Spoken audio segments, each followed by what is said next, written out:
ఓం సర్వమంగళమాంగళ్యే శివే సర్వార్థసాధకే శరణ్యే త్రయంబకీ గౌరీ నారాయణీ నమస్తుతే.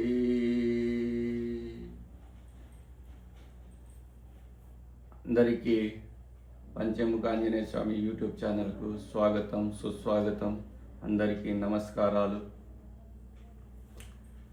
ఈరోజు మనము జాతకంలో రెండు వివాహాల జాతకాలు, రెండు వివాహాలు ఎవరికి జరుగుతాయి, ఉదాహరణగా 4 జాతకాలను తీసుకున్నాను. నేను ఎన్నో జాతకాలను చూసినాను. ఈ బోర్డు మీద 4 జాతకాలు మీకు ఉదాహరణగా వివరిస్తున్నాను. అంటే జాతకాల్లో ఒక మనిషి 2 వివాహాలు, వివాహం కాకపోవడం, లేకుంటే 2-3 వివాహాలు, లేకుంటే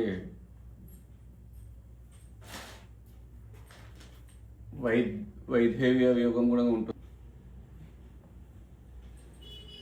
వైధవ్య యోగం అంటే పెళ్లి చేసుకున్న తర్వాత భర్త చనిపోవడం లేదా భార్య చనిపోవడం, దాన్ని వైధవ్య యోగం అంటారు. అదేవిధంగా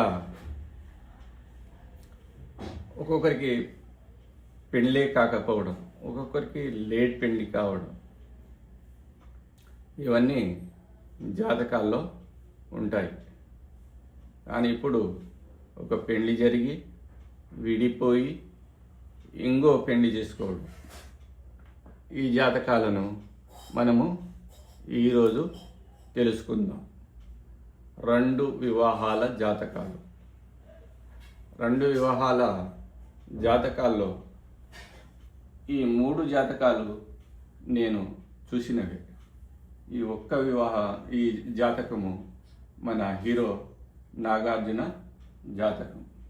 మన హీరో నాగార్జున ఫస్ట్ వెంకటేష్ గారి చెల్లిని చేసుకోవడం, తర్వాత అమల గారిని చేసుకోవడం మనము చూసినాం. హీరో జాతకం ఎందుకు చెప్తామంటే మనకు అందరికీ తెలుసు కాబట్టి చెప్తున్నాం. ఎవరి జాతకంలోనైనా శని చంద్రుడిని చూస్తే 2 వివాహాలు జరుగుతాయి. ఇక్కడ శని 7వ స్థానం నుంచి చంద్రుని చూస్తున్నాడు. 1, 2, 3, 4, 5, 6, 7 శని దృష్టి చంద్రుని పైన ఉంది. ఇక్కడ కూడా ఈ వ్యక్తికి 1, 2, 3, 4, 5, 6, 7 శని దృష్టి 7 పైన ఉంది. కాబట్టి ఈ వ్యక్తికి కూడా 2 వివాహాలు జరిగింది.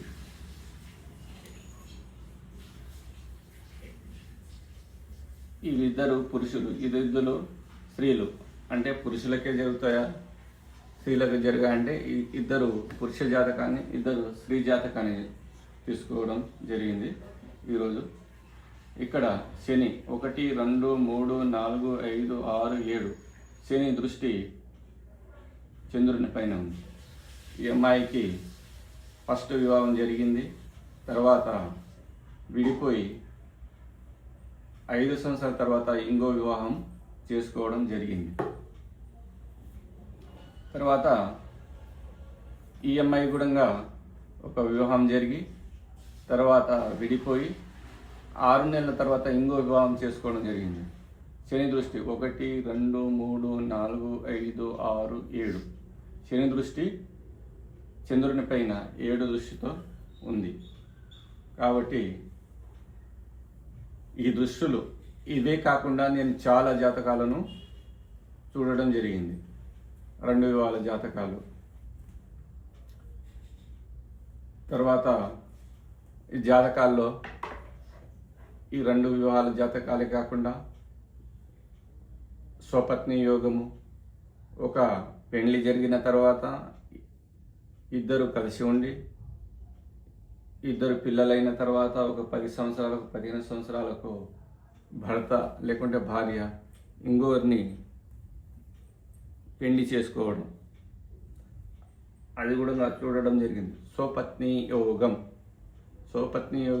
అంటే మనం వివాహం చేసేటప్పుడు ఒక అమ్మాయిని కానీ ఒక అబ్బాయిని కానీ ఇవన్నీ గమనించాలి. ఈ గమనించకుండా వివాహం జరిగితే ఇలాగే జరుగుతుంది. తర్వాత ఒక జాతకాన్ని పరిశీలించినప్పుడు ఒకరికి ఎప్పుడు వివాహం జరుగుతుంది, ఏ సంవత్సరంలో ముందుగా వివాహం జరిగినా విడిపోయే సూచనలు ఉన్నాయి. ఒక వ్యక్తికి 29వ సంవత్సరంలో వివాహం జరిగే సమయం ఉంటే 22వ సంవత్సరంలోనే వివాహం చేపిస్తే వాళ్ళు విడిపోవడం కూడా జరుగుతుంది. అది వివాహ సమయం కూడా జాతకంలో చూడవచ్చు. అయితే దీనికి పరిహారము ఏమిటంటే మాంగళ్య దోష పరిహార పూజ. దోషము పూర్తిగా పోదు, అది మూఢో నమ్మకమే. జ్యోతిష శాస్త్రం ప్రకారం మాంగళ్య దోష పరిహార పూజ ఒక్కటే ఉంది. ఈ పూజ చేపించుకోవడం వల్ల 100% పరిహారము ఉంటుంది. అదేవిధంగా ఇప్పుడు ఇది మీ జాతకంలో ఉంటే పరిశీలించి ఈ పూజలు చేసుకోవడాన్ని కోరుకుంటున్నాను. సర్వమంగళ మాంగళ్యే శివే సర్వార్థ సాధకే శరణ్యే త్రయంబకి గౌరీ నారాయణీ నమస్తుతే.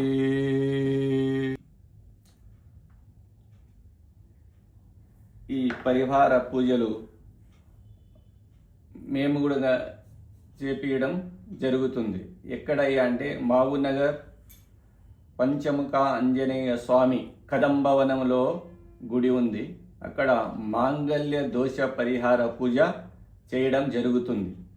మీకు ఎవరికైనా ఈ దోషం ఉంటే పూజ చేపించుకోవాలంటే కింది నంబర్లకు ఫోన్ చేసి ఈ పూజలు చేపించుకోవచ్చు.